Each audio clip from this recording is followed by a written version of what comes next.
Steel Vengeance is about to get destroyed. RMC built Steel Vengeance back in 2018 as the best coaster in the world, but RMC is getting ready to build a bigger and better coaster. A coaster that would shock everyone and instantly become known as the best roller coaster on Earth. And this coaster is coming a lot sooner than you think. RMC has built some of the world's best thrill machines, and they can definitely build better ones if a park has the budget and space for a massive coaster. Recently, I was writing the script for my prediction for Carowinds' next coaster, and one of the coasters I was considering had a chance at being their next addition was an RMC hybrid. When I thought about this more, I realized that RMC Hurler at Carowinds could easily become the best roller coaster on Earth.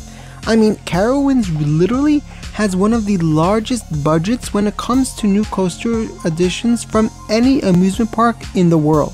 Carowinds' three most recent coasters all cost the park around $30 million. Cedar Fair only bought this park a little over 15 years ago, but after giving them a relocated coaster, they've given this park a new massive thrill machine every 4 to 5 years. The first new coaster Cedar Fair gave this park was Intimidator back in 2010. Though Intimidator isn't the best B&M hyper in the world, it still cost the park well over $23 million. The park's next coaster would be another B&M and would come a full 5 years later, but this time it will be something special. This time, Carowinds would open a standout coaster that would change the park forever.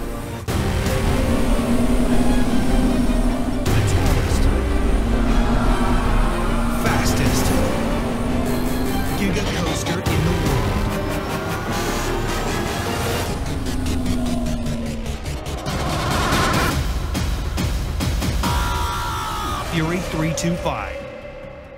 In 2015, Carowinds opened their B&M Giga Coaster.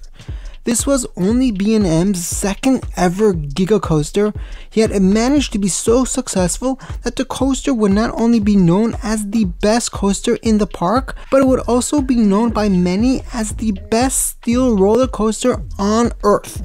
Fury 325 cost the park $30 million, but it definitely paid off. Carowinds was suddenly a park at the forefront of everyone's bucket list, because who wouldn't want to ride the world's tallest Giga coaster, the world's tallest coaster with a lift hill, and the best steel roller coaster on Earth. Carowinds also had a solid lineup consisting of a whole bunch of other coasters. 4 years later, in 2019, the park opened its newest coaster, Copperhead Strike. Copperhead cost the park $26 million, which is a lot to spend on a coaster, and it wasn't even the best of the world or anything. Copperhead is a Mack multi-launch coaster, and it really helped round out the park's lineup more, as well as give them another solid high-capacity roller coaster. Between Fury and Copperhead, Carowinds decided to only wait 4 years instead of 5, and they got really lucky, because imagine Copperhead opened in 2020. That probably wouldn't have worked out so well for the park. Anyway, my point with all this is that Cedar Fair loves spending money on new major coasters for Carowinds. Carowinds' average coaster cost is just above $26 million, and that budget is a lot higher than most other parks in the world. With that said, let's get back to the topic of this video. Carowinds has a very high chance of opening an RMC as their next coaster, and RMCs don't really cost $26 million. The most expensive RMC from what I could find was Dollywood's Lightning Rod, which is very different from most RMCs. Lightning Rod features a launch and open as a wooden coaster. However, the average RMC costs about $10 to $15 million. Most of the major RMC hybrid coasters cost less than $15 million, and a ground-up hybrid doesn't really cost that much more. This is why I think RMC is about to destroy Steel Vengeance. Steel Vengeance cost Cedar Point about $15 million, and if Carowinds gets an RMC with a $26 million budget, they could do something a lot crazier. Now, I'm not saying Cedar Fair is gonna spend almost double what they spent on Steel Vengeance for a new RMC at Carowinds, but if they even spend anywhere close to what they usually spend on new coasters at Carowinds, they'd almost definitely be building the world's best coaster. There is the possibility that if Carowinds gets an RMC as their next coaster, they get a regular priced one and save the other half of their normal coaster spending for another coaster only 2 or 3 years later, instead of having a 5-year gap. But I think Carowinds will want to claim the record for having the world's best coaster and Fury 325 in the same park, and they could easily have that if they spend close to $20 million on an RMC. 2023 marks 4 years from this park's latest coaster, so we could really be looking at RMC building a better coaster than Steel Vengeance as early as 2023. But I think if Carowinds is building something massive, they may have to wait until 2024. Then there's also the possibility that Cedar Fair gives Carowinds an RMC that is just about as good as Steel Vengeance, but not good enough to beat it. The only reason Cedar Fair may do this is if they want Cedar Point to continue to hold the record for the best roller coaster on Earth, but I think that's a foolish decision. Steel Vengeance is gonna get destroyed by a new RMC very soon. It's only a matter of time. If someone's gonna steal the record from Steel Vengeance, why wouldn't Cedar Fair do it themselves at one of their parks? If Cedar Fair decides to leave the record to Steel Vengeance, there's another park I think may contract RMC to build something better than Steel Vengeance. Hershey Park. Hershey Park is the largest independent amusement park in the US, as well as one of the best parks in terms of roller coasters in the world. Hershey Park still doesn't have an RMC, and they'd be the perfect park to get one. When Hershey Park gets a new coaster, they almost always do it right, and an RMC done right can be one awesome ride. Hershey Park usually gets new coasters every 3 to 5 years, and with 2023 being 3 years from Candymonium, I think their next coaster is already in the planning stages.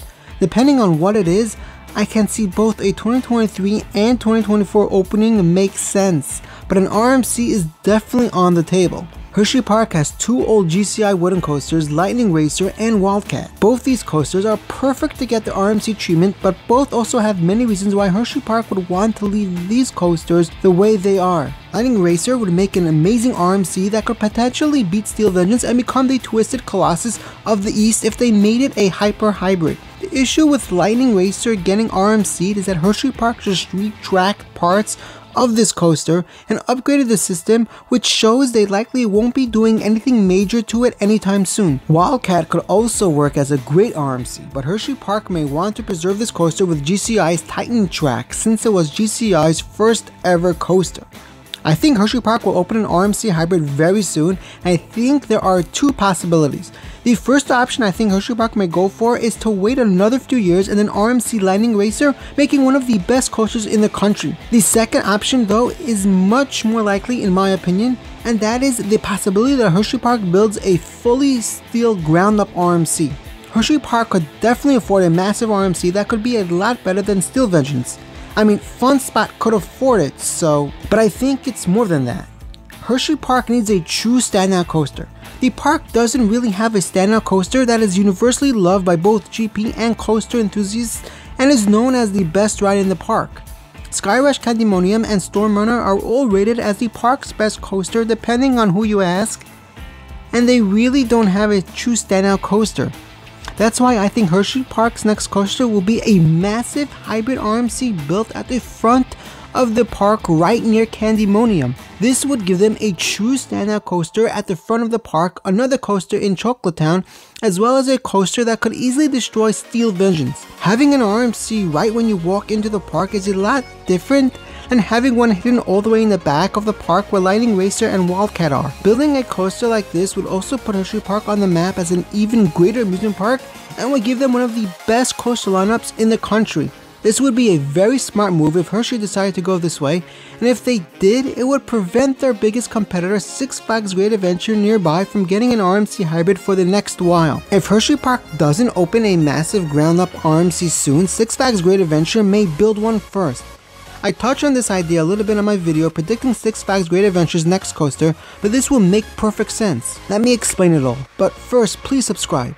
We just hit 1,000 subscribers and I have no words to describe how thankful I am to you all for that. But we're nowhere near done. Subscribe to the channel. Can we hit 2,000 subscribers by May? Anyway, every major Six Flags park got an RMC hybrid besides Great America, which got a wooden RMC. Six Flags Great Adventure though only got a Raptor, and now we see other Six Flags parks getting Raptors as their second RMC. Fiesta Texas and Magic Mountain both already got Raptors, and I wouldn't be surprised to see the chain open another one in 2023. The Six Flags chain is already giving parks a second RMC, and I think there's a really good chance they give one to Great Adventure. If Great Adventure opens a huge RMC ground-up hyper, it could easily destroy Steel Visions. I think this has a good chance of happening for the next coaster as early as 2024. Maybe the Six Flags chain was waiting for all the other major US parks to open their RMCs before giving Great Adventure one that would remain the best coaster in the world. I mean, imagine an RMC that's also the world's best steel coaster in the same park as El Toro, known as the world's best Woody, and the world's tallest coaster, Kingda Ka. That sounds absolutely awesome. And when you look at this park, it's really about time they get a new major coaster, and what better way to do that with a brand new RMC? Then there's one more park I want to touch on, and that park is Kings Island. Kings Island is one of the greatest amusement parks in the world, and like Carowinds, they could definitely use an RMC. I think this park will eventually get an RMC, and when they do, it could potentially be better than Steel Vengeance. But I think this park has another coaster in its very near future, but that will have to be the topic for another video.